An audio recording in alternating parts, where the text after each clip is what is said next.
ભારતના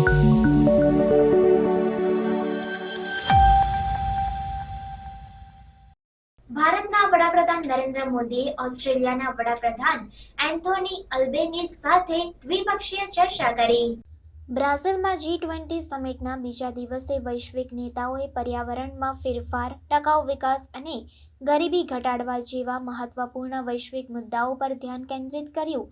બ્રાઝિલના રાષ્ટ્રપતિ Louis ઇનાસિયો Lula ડા સિલ્વાએ વિકસિત દેશોને હાનિકારક ઉત્સર્જન ઘટાડવા અને પર્યાવરણ નાણાંમાં વધારો કરવા માટે તેમના પ્રયાસોને ઝડપી બનાવવા માટે ભાર મૂક્યો. ભારતના વડાપ્રધાન નરેન્દ્ર મોદીએ ઓસ્ટ્રેલિયાના વડાપ્રધાન એન્થોની અલ્બેનીઝ સાથે દ્વિપક્ષીય ચર્ચા કરી. વિવિધ વ્યૂહાત્મક ભાગીદારી અને પર્યાવરણ પહેલ પર સહકાર પર ચર્ચા કરી. સમિટમાં વૈશ્વિક ગરમાવાને અસરકારક રીતે ઉકેલવા માટે નાણાકીય અવરોધને તોડવાની મહત્વતા પર પણ પ્રકાશ પાડવામાં આવ્યો.